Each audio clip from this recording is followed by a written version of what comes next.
Terima kasih Pak Monang. Ya, kita akan mendengarkan renungan firman Tuhan. Siap-siap para lektor Ibu Nerliana dan Ibu Sarma. Ya, kita akan berdoa terlebih dahulu, nanti Ibu Santi Simanjuntak yang akan berdoa. Ya, silakan Bu Santi. Ya, baik. Mari kita berdoa. Bapa di surga, segala pujian hanya bagi-Mu Tuhan. Dan pagi ini kami siapkan hati kami untuk mendengarkan firman-Mu. Firman-Mu yang akan mengubah hidup kami, cara kami hidup Tuhan. Urapi hamba-Mu Pastor Paulus, berikan hikmat-Mu untuk cakap mengajari kami Tuhan Yesus. Dan berkati kami semua yang mendengarkan firman-Mu Tuhan. Di dalam nama Tuhan Yesus. Haleluya. Amin. Amin. Terima kasih Bu Santi. Kita akan membaca Yeremia pasal 26. Nanti Ibu Nerliana yang akan membacakannya. Dan 1 Tesalonika 5. Nanti Ibu Sarma yang akan membacakannya. Ya, silakan yang pertama Ibu Nerliana terlebih dahulu. Silakan Bu Nerliana. Baik, terima kasih Bu Cinta. Salam Bu Cinta. Shalom Bu Ner. Pastor Paul, Bu Ana. Salam Pak Edward Monang. Salam Bapak Ibu semua yang hadir di Zoom dan di YouTube. Dan salam buat saudara-saudara kami yang nonton kembali siaran kita ini. Puji Tuhan, kembali kita membaca firman Tuhan dari kitab Yeremia 26 ayat 1 sampai 24. Demikian firman Tuhan. Pada permulaan pemerintahan Yoyakim, anak Yosia, Raja Yehuda, datanglah firman ini dari Tuhan bunyinya. Beginilah firman Tuhan. Berdirilah di pelataran rumah Tuhan dan katakanlah kepada penduduk segala kota Yehuda yang datang untuk sujud di rumah Tuhan, segala firman yang kuperintahkan untuk kau katakan kepada mereka. Janganlah kau kurangi sepatah kata pun. Mungkin mereka mau mendengarkan dan masing-masing mau berbalik dari tingkah langkahnya yang jahat. Sehingga aku menyesal akan malapetaka yang kurancangkan itu terhadap mereka oleh karena perbuatan-perbuatan mereka yang jahat. Jadi katakanlah kepada mereka, beginilah firman Tuhan. Jika kamu tidak mau mendengarkan aku, tidak mau mengikuti Tauratku yang telah kubentangkan di hadapanmu, dan tidak mau mendengarkan perkataan hamba-hambaku, para nabi yang terus-menerus kuutus kepadamu, tetapi kamu tidak mau mendengarkan, maka aku akan membuat rumah ini seperti Silo, dan kota ini menjadi kutuk bagi segala bangsa di bumi. Para imam, para nabi, dan seluruh rakyat mendengar Yeremia mengucapkan perkataan-perkataan itu dalam rumah Tuhan.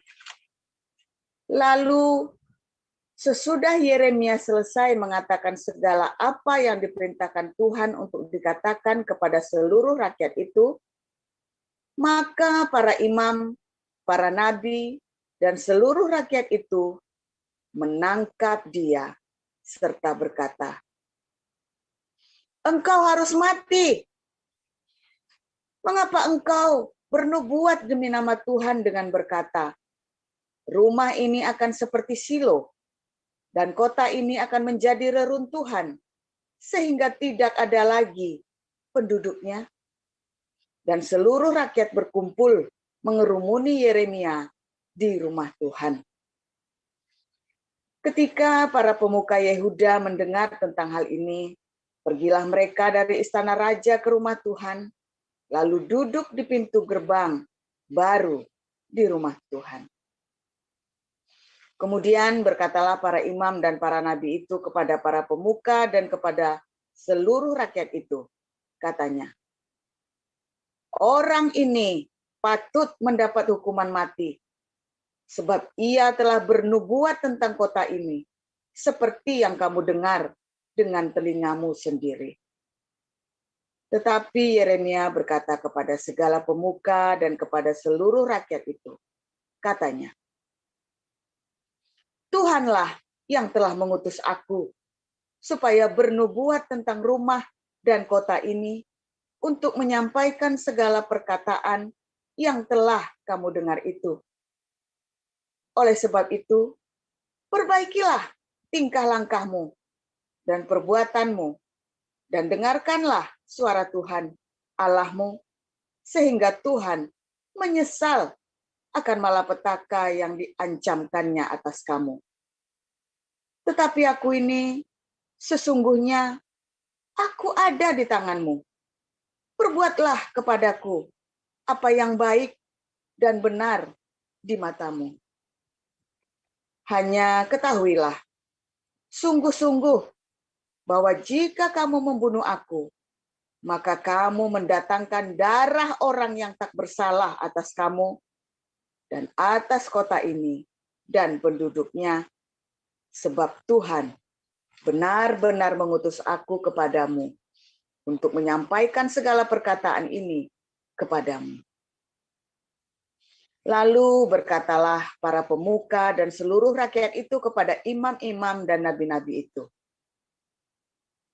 orang ini tidak patut mendapat hukuman mati, sebab ia telah berbicara kepada kita demi nama Tuhan Allah kita.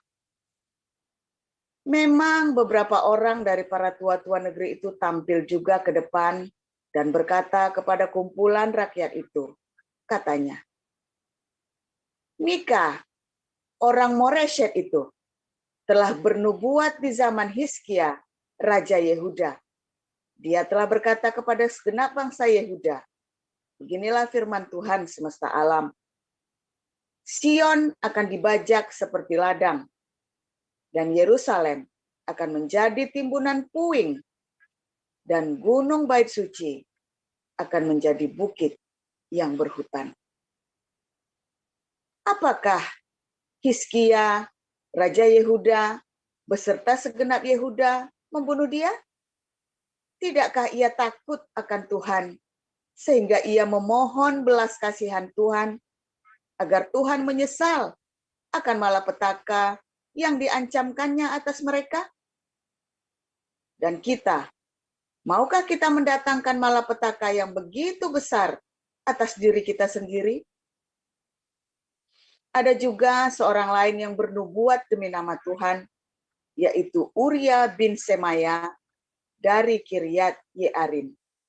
Dia bernubuat tentang kota dan negeri ini tepat seperti yang dikatakan Yeremia. Ketika Raja Yoyakim bersama-sama dengan segenap perwiranya dan semua pemuka mendengar perkataan orang itu, maka raja pun mencari ikhtiar untuk membunuhnya. Mendengar hal itu, maka takutlah Uria, lalu melarikan diri dan tiba di Mesir. Kemudian Raja Yoyakim menyuruh orang ke Mesir, yaitu Elnatan bin Akor, beserta beberapa orang. Mereka mengambil Uria dari Mesir dan membawanya kepada Raja Yoyakim. Raja menyuruh membunuh dia dengan pedang dan melemparkan mayatnya ke kuburan rakyat biasa. Tetapi Yeremia dilindungi oleh Ahikam bin Safan, sehingga ia tidak diserahkan ke dalam tangan rakyat untuk dibunuh. Demikian. Ya, silakan Bu Sarno. Baik, saya akan membacakan kebenaran firman Tuhan yang terambil dari 1 Tesalonika ayat 5, Pasal 5. pasal 5 ayat 1 sampai 28. Beginilah firman Tuhan. Tetapi tentang zaman dan masa, saudara-saudara, tidak perlu dituliskan kepadamu, Karena kamu sendiri tahu benar-benar bahwa hari Tuhan datang seperti pencuri pada malam. Apabila mereka mengatakan, semuanya damai dan aman, maka tiba-tiba mereka ditimpa oleh kebinasaan, seperti seorang perempuan yang hamil ditimpa oleh sakit bersalin. Mereka pasti tidak akan luput. Tetapi kamu, saudara-saudara, kamu tidak hidup di dalam kegelapan, sehingga hari hidup di dalam kegelapan, sehingga hari itu tiba-tiba mendatangi kamu seperti pencuri. Karena kamu semua adalah anak-anak terang dan anak-anak siang. Kita bukanlah orang-orang malam atau orang-orang kegelapan. Sebab itu baiklah jangan kita tidur seperti orang-orang lain, tetapi berjaga-jaga dan sadar. Sebab mereka yang tidur, tidur waktu malam, dan mereka yang mabuk, mabuk waktu malam. Tetapi kita yang adalah orang-orang siang, baiklah kita sadar, berbaju jerahkan iman dan kasih, dan berketopongkan pengharapan keselamatan. Karena Allah tidak menetapkan kita untuk ditimpa murka, tetapi untuk beroleh keselamatan oleh Yesus Kristus, Tuhan kita, yang sudah mati untuk kita, supaya entah kita berjaga-jaga, entah kita tidur, kita hidup bersama-sama dengan Dia. Karena itu nasihatilah seorang akan yang lain, dan saling membangunlah kamu seperti yang memang kamu lakukan. Kami minta kepadamu, saudara-saudara, supaya kamu menghormati mereka yang bekerja keras di antara kamu, yang memimpin kamu dalam Tuhan dan yang menegur kamu, dan supaya kamu sungguh-sungguh menjunjung mereka dalam kasih karena pekerjaan mereka. Hiduplah selalu dalam damai seorang dengan yang lain. Kami juga menasihati kamu, saudara-saudara, tegurlah mereka yang hidup dengan tertib, hiburlah mereka yang tawar hati, belalah mereka yang lemah, sabarlah terhadap semua orang. Perhatikanlah supaya jangan ada orang yang membalas jahat dengan jahat, tetapi usahakanlah senantiasa yang baik terhadap kamu masing-masing dan terhadap semua orang. Bersukacitalah senantiasa, tetaplah berdoa, mengucap syukurlah dalam segala hal, sebab itulah yang dikehendaki Allah di dalam Kristus Yesus bagi kamu.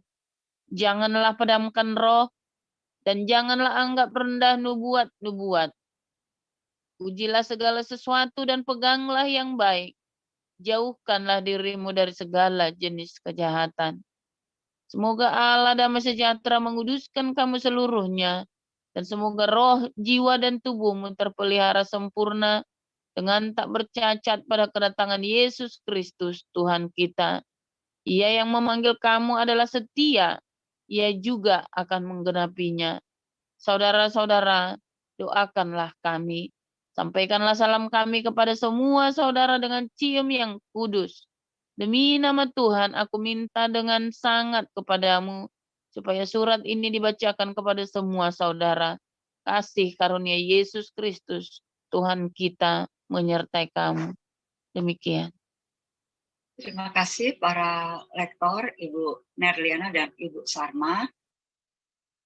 Renungan firman Tuhan akan disampaikan oleh gembala kita, Pastor Joseph Paul Zhang, yang berjudul Ujilah Segala Sesuatu. Silakan, Pastor.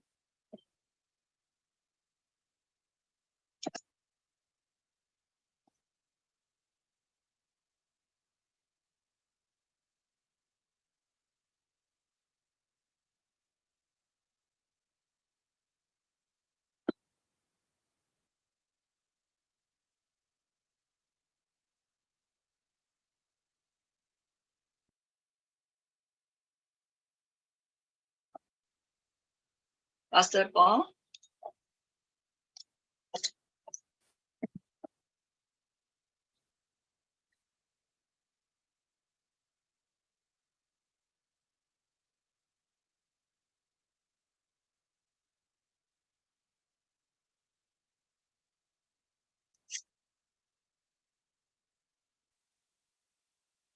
Suaranya belum keluar, Ibu Cinta. Ya, Iya, Pastor Paul suaranya belum keluar. Pastor Paul belum ada suaranya. Bentar, Ya.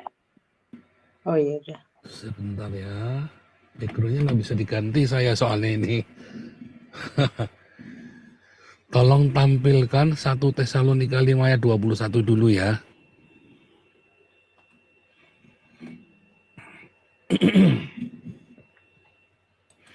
Oke, nggak apa-apa ya, sebentar.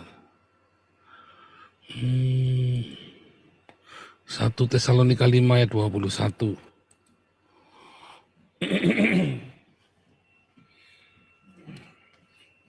Ya, saudara, bagus ya. Hari ini kita belajar ujilah segala sesuatu dan peganglah yang baik, saudara ya. Di dalam rumah Tuhan ada banyak sekali rupa-rupa nubuatan ya. Semua orang berlomba-lomba menyatakan nubuatan. Tetapi juga ada pengajaran di sana, saudara ya. Nggak cuma gereja karismatik ya. Kalau gereja reform, wah tuh paling males tuh kalau bernubuat tuh ya kalau gereja reform. Tapi ini bukan cuma masalah nubuatan. Tapi pengajaran juga ya, saudara ya. Ada rupa-rupa pengajaran di masa-masa ini, saudara, di zamannya kita ini, saudara ya. Karena ada kebebasan di dalam mengemukakan ide-ide pikiran kita. Dan bahkan di beberapa negara seperti di Eropa, di Amerika, di Australia, Anda boleh mau nafsir kayak apa, Anda bikin agama baru pun boleh, saudara.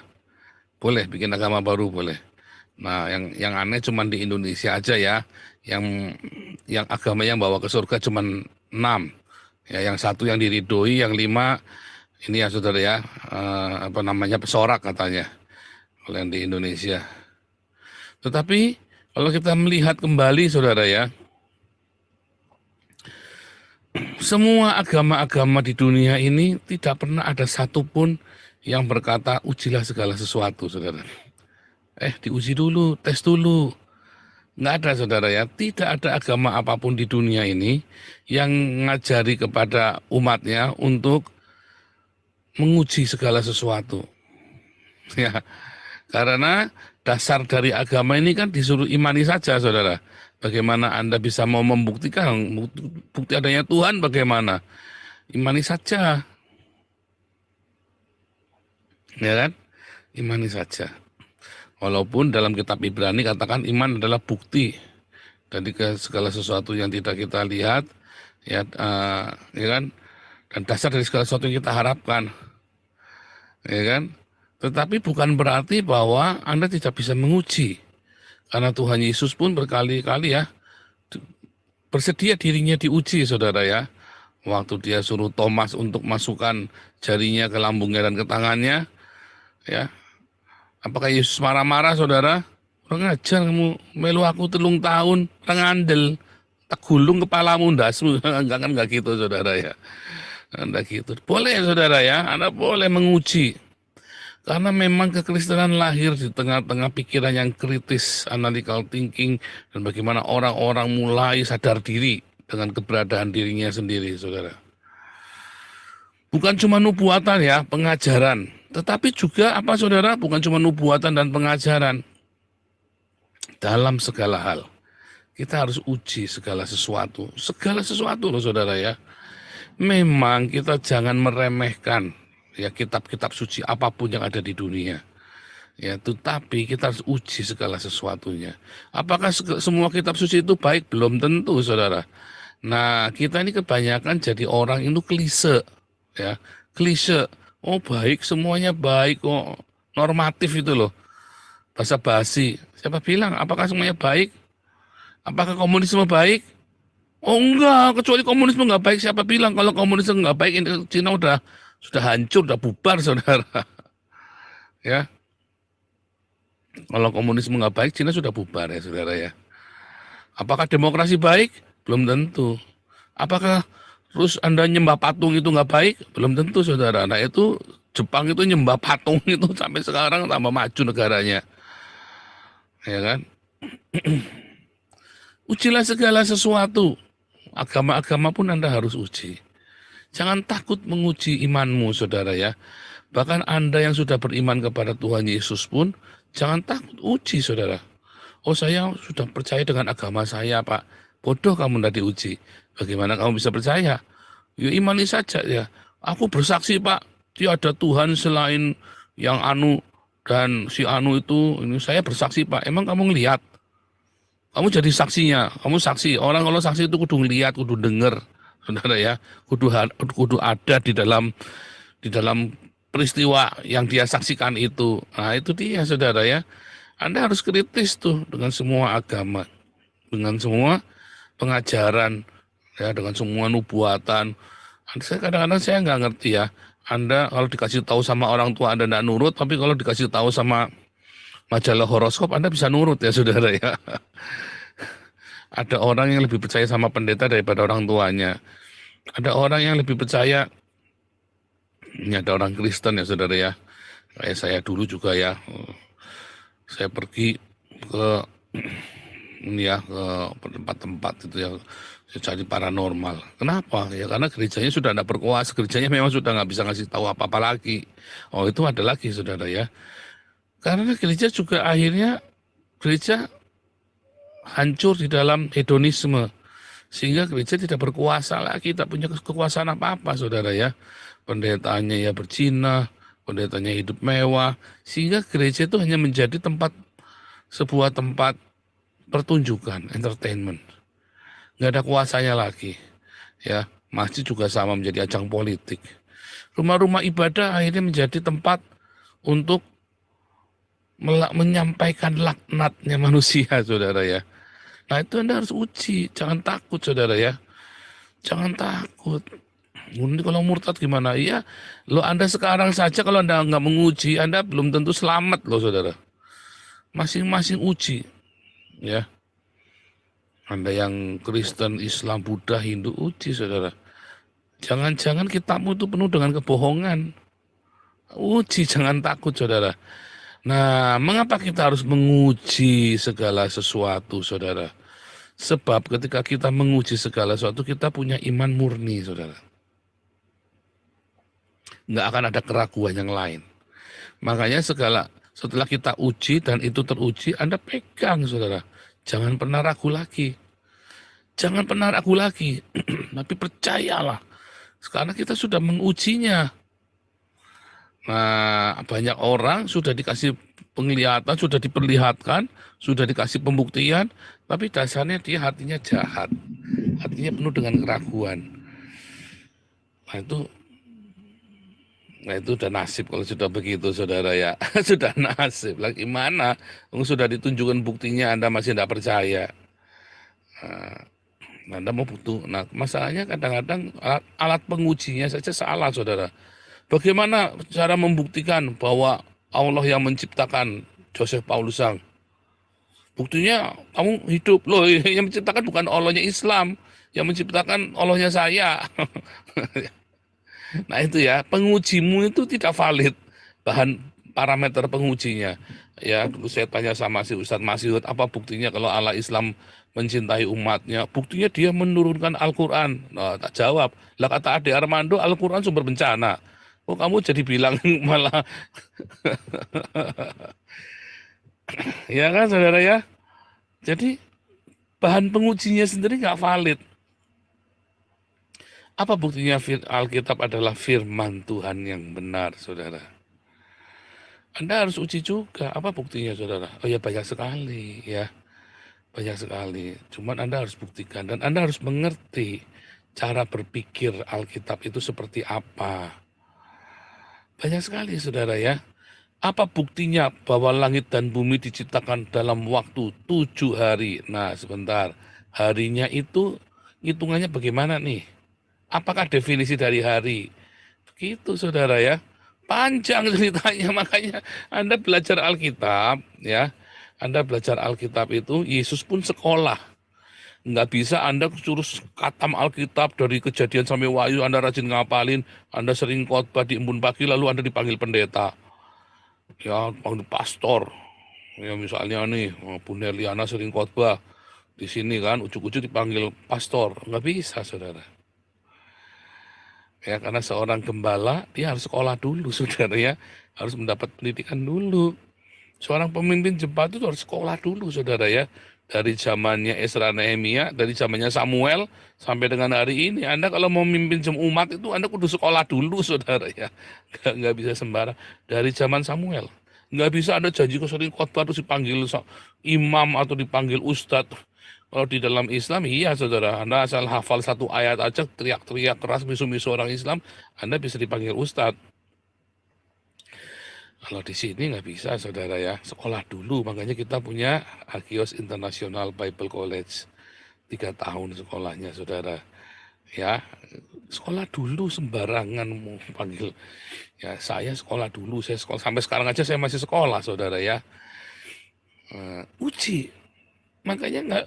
Ketika Anda sudah mau menantang untuk menguji, ya, maka Anda sendiri, Anda siap nggak buat nguji? Nah, sama, Anda siap nggak buat nguji? Anda punya kapasitas nggak untuk menguji? Jangan Anda mengujinya dengan ngawur-ngawuran. Tuhan, kalau bukti bahwa Engkau sungguh ada hari ini, sambar aku dengan geledek, Tuhan. Orang Islam kan suka begitu ya. Orang Islam itu kan suka mengasap saya karena kan tak buktikan. Oke, kalau Allahmu ada, sambar saya dengan geledek. Ya kan, sudah saya asap berkali-kali. Nah, itu diuji, saudara. Saya menguji. Oh, saya nggak main-main, saudara ya. Oh, itu si Saifuddin diasap, itu si siapa itu diasap, semua diasap. Saya bilang, loh, kalau diasap kenapa saya nggak diasap? Kenapa yang diasap mereka, coba? Nah, kan saya membuat satu pertentangan kan. Coba lihat, ya, nih, Saifuddin, Gratia Pelo, ya, dia katanya menjelek-jelekan Islam, diasap. Saya kok nggak diasap? Tapi Gratia Pelo memang menyarankan saya supaya dipenjara. Saya Saifuddin juga. Nah, masuk penjara kan, kenapa saya? Nah, sekarang ini asapnya siapa nih? Agustan, itu diasap apa bukan? Nah, ya kan? Nah, semua itu butuh pengujian. Anda nggak bisa langsung, oh itu pun diasap. Lalu orang Islam, oh Agustan itu bukan diasap oleh Allah, itu bukan diasap, tapi sedang mengalami pencobaan. Wah itu di Purwokerto angin puting beliung itu bukan asap itu, habis tutup gereja, oh itu adalah pencobaan dari Allah. Gundul Mupeyang, saudara. Begitu Israel kena gempa misalnya, oh itu asap dari Allah. Nah itu Anda suka-suka. Ya, coba Anda pinter dikit, saudara, kritis dikit. Wah, rontok semua iman Islammu, saudara. Anda yang beriman Kristen pun rontok semua. Pinter dikit, saudara. Ya, makanya Pak, jangan terlalu pinter, nanti nggak percaya sama Tuhan. Salah kamu, saudara. Nah, justru orang-orang yang tidak percaya Tuhan itu ya karena dia biasanya karena bebal, karena bodoh. Nah, pertanyaannya Tuhan itu apa? Balik lagi kan? Ditanyain lagi Tuhan itu apa? Apa buktinya Tuhan ada? Anda uji lagi, saudara ya. Terus uji terus dari satu pertanyaan ke pertanyaan yang lain. Oh, saya ngalami masa ini zaman saya SMA, saudara ya. Wah, saya goncang, saudara ya. Hidup saya goncang, tidak karuan, saudara. Kenapa? Karena saya menguji dengan cara yang salah. Pertanyaan-pertanyaannya itu saya takut saya tidak beriman gara-gara pertanyaan itu. Ya, karena takut. Jangan, itulah makanya jadi stres. Uji, saudara, kalau memang Anda nggak percaya adanya Tuhan, ya sudah, nggak usah percaya. Jangan dipaksakan, karena akhirnya Anda akan jadi munafik. Tetapi, puji Tuhan, ya, bersyukur sama Tuhan Yesus. Ya, dia tidak memaksa Anda untuk menyatakan dirinya adalah Allah. Dia tidak memaksa Anda untuk Anda menyembah kepada Allah. Tapi ia selalu berkata apa, saudara? Mengasihi Tuhan dan mengasihi sesama. Bagaimana cara mengasihi Tuhan kita yang tidak kelihatan? Dengan mengasihi musuh-musuhmu, saudara. Bersyukur ya, saudara ya. Pengujian itu datang dengan cara mengasihi. Masa saudara mau menguji lagi? Oh, kita tidak perlu mengasihi. Ya coba saja, tidak perlu mengasihi. Anda suami istri tidak perlu mengasihi, ya bubar. Cuman gubrak-gubrak olahraga bebek, ya pergi saja ke Alexis, bayar. Kan tetap lebih murah kalau gratisan, saudara kan. Kalau Anda menikah tetap lebih murah daripada Anda tiap malam ke Alexis, seminggu sekali ke Alexis saja, kopol-kopol, saudara, duitnya, saudara ya. atau seminggu sekali 3 juta, sebulan 12 juta, setahun 120 juta, 144 juta. Mumet dah saya saudara gitu. 140, mendingan tak menikah cuma habis 100 juta, bisa 10 tahun dah habis-habis. Nah, ya kan geblek saudara, itu perhitungan yang geblek lagi. Karena Anda perhitungannya juga seperti itu, bagaimana? Nah itu tadi ya, simple sekali. Jadi kalau kita mau menguji segala sesuatu kita uji, bahkan keberadaan Allah pun kita uji. Saya uji saudara ya, saya sampai ke dalam tahapan seperti ini karena tiap hari saya menguji. Saya menguji Tuhan, saya menguji hati saya menguji segala sesuatu. Kita tiap hari kita uji. Sehingga kita yakin apa yang kita yakini. Jangan-jangan Anda tidak yakin dengan apa yang Anda yakini. Oh, ini pertanyaan besar dalam hidup kita, saudara. Apakah Anda yakin dengan apa yang Anda yakini? Oh, saya percaya, Pak. Saya percaya, Pak. Oh, nyatanya saya senggol dikit, masih ngamuk-ngamuk kok. Oh, saya percaya, Pak. Oh, kalau percaya gundul mupeyang. Nyatanya orang ibadah aja, saudara takut murtad kok. Saya percaya, Allah itu satu-satunya. Ya, nyatanya Anda beker-beker tiap hari sehari 5 kali. Begitu ada orang bilang haleluya, Anda langsung gerubukin. Tuh nanti murtad. Berarti kan Anda tidak percaya. Sama orang Kristen ya. Oh, begitu ada saksi Yehova, ada yang tidak percaya Trinitas. Oh, bidah sesat. Oh, langsung dikucil karena berarti kan Anda tidak percaya, saudara. Merusak iman Kristus, ya berarti kan Anda tidak percaya. Seringkih itukah Tuhanmu membela umatnya, membela iman umatnya, saudara. Seringkih itulah, ya kan? Sehingga Anda harus memusuhi orang yang tidak sama sepaham dengan Anda. Uji lagi, saudara. Jangan-jangan kamu tidak percaya dengan Tuhanmu. Jangan-jangan Tuhanmu palsu. Balik lagi ya, saudara ya. Kalau kamu tidak pernah menguji, kata ujilah segala sesuatu ini dalam banget, saudara ya. Ketika saudara menguji hidupmu sendiri, saudara, maka hidup kamu firm, saudara. Emas itu dibakar terus sampai kotoran itu keluar, saudara. Sampai semua keraguan dalam hidupmu itu hilang. Tuhan itu uji, ya, menguji saya dan saya diizinkan mengujinya. Makanya Daud bernyanyi ya, ujilah aku Tuhan, cobalah aku Tuhan, selidiki hatiku dan batinku. Diuji, saudara. Kita pun menguji diri kita sendiri. Orang yang selalu menguji dirinya, dia menguji segala peristiwa, segala hal dalam hidupnya, selalu diuji terus. Dia akan dapatkan yang sejati itu, saudara. Dia akan penuh dengan hikmat. Oh, bukan karena menguji itu bukan paranoid, saudara ya, salah. Kalau paranoid itu Anda takut dengan segala sesuatu. Menguji itu justru karena Anda nggak takut. Kalau paranoid itu karena Anda takut, saudara ya. Kalau menguji itu justru karena Anda nggak takut, karena Anda ingin yang sejati. Makanya Anda menguji segala sesuatu. Jangan takut ya. Hari ini terus uji dalam hidupmu. Batinmu diuji. Jangan-jangan kamu penuh dengan intrik. Jangan-jangan kamu tidak tulus. Ya, uji terus. Motivasi hatimu. Uji. Segala sesuatu diuji, saudara. Ya. Tetapi paling utama, diri kita sendiri, saudara. Karena ketika kita menguji yang di luar kita, sementara hati kita sendiri nggak tulus, bagaimana menguji segala sesuatu supaya tulus, sementara alat pengujinya sendiri parameternya nggak baik, nggak tulus. Nggak bisa.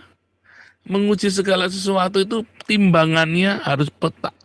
Alat ukurnya itu harus tepat, saudara. Anda mau menguji orang lain, sementara Anda sendiri penuh dengan intrik. Nggak bisa, saudara. Ujilah dirimu sendiri. Anda boleh uji Tuhan, ya, dan nanti akan terlihat. Jangan takut, saudara.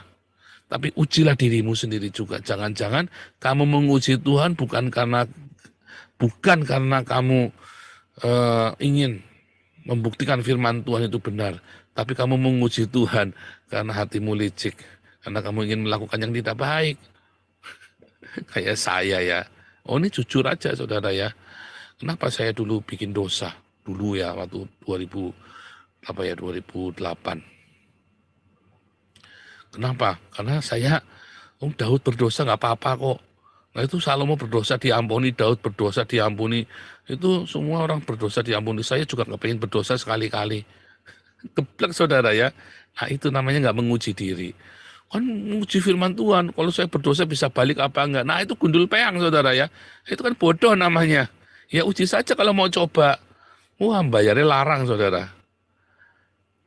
Jadi jangan menguji yang konyol-konyol. Anda menguji firman Tuhan, tapi gara-gara Anda ingin berbuat dosa. Nah itu namanya hatimu sendiri udah nggak benar. Hatimu saja sudah tidak murni, lalu kamu mau menguji firman Tuhan dengan hatimu yang tidak murni itu. Hati-hati saudara ya. Ya, jadi kita menguji, jangan takut menguji. Tapi ujilah dari hatimu sendiri. Jangan-jangan hatimu tidak murni. Setelah kamu yakin hatimu murni, maka kita ketika menguji segala sesuatu, kita akan mendapatkan hikmat. Dan kemudian peganglah ya baik. Kalau sudah tahu sudah baik, pegang erat-erat, jangan goyang lagi, saudara. Jangan balik lagi. Dulu pernah saya sudah uji lagi ya. Jangan balik lagi, saudara, buang waktu, saudara. 1 tambah 1 sama dengan 2, ya. Itu saya belajar, ya. Saya belajar 1 tambah 1 sama dengan 2 itu kira-kira 45 tahun yang lalu, saudara. 45 tahun yang lalu, saya belajar 1 tambah 1 sama dengan 2. Selama puluhan tahun, saya yakin 1 tambah 1 sama dengan 2, bukan cuma yakin, sudah saya korek, sudah saya hitung ulang juga. Tiba-tiba saya umur 70 tahun, nanti ya, 1 tambah 1 jangan-jangan bukan 2 lagi. Ya kan konyol, saudara. Nangkep ya, saudara ya. Jangan membuang waktu lagi. Makanya kita disuruh pegang yang baik, saudara. Kalau kita sudah uji dan itu teruji, ya pegang yang baik. Mengapa kita bisa pegang yang baik? Karena hati kita tulus. Waktu kita menguji dulu itu bukan karena ingin enggak. Kalau 1 tambah 1 sama dengan 2 itu bayar utangnya kemarin Bu Cinta kurang banyak itu sama saya. Bu, kemarin saya sudah usul sama Departemen Matematika di PBB. 1 tambah 1 itu 4 Bu ya. Jadi Bu Cinta ingat ya, kemarin buah mangga ada 1, kemarin ngambil ini, jadi total semuanya 4 Bu, bukan 2 Bu. Ingat 1 tambah 1 itu sama dengan 4. Itu kan kurang ajar saudara. Dasarnya artinya kita nggak lurus. Ya, waktu kita menguji dulu dalam hati yang nggak lurus. Ujilah segala sesuatu. Bahkan Tuhan pun kamu uji saudara. Boleh. 2. Tetapi sebelum menguji yang lain, ujilah dirimu sendiri. 3.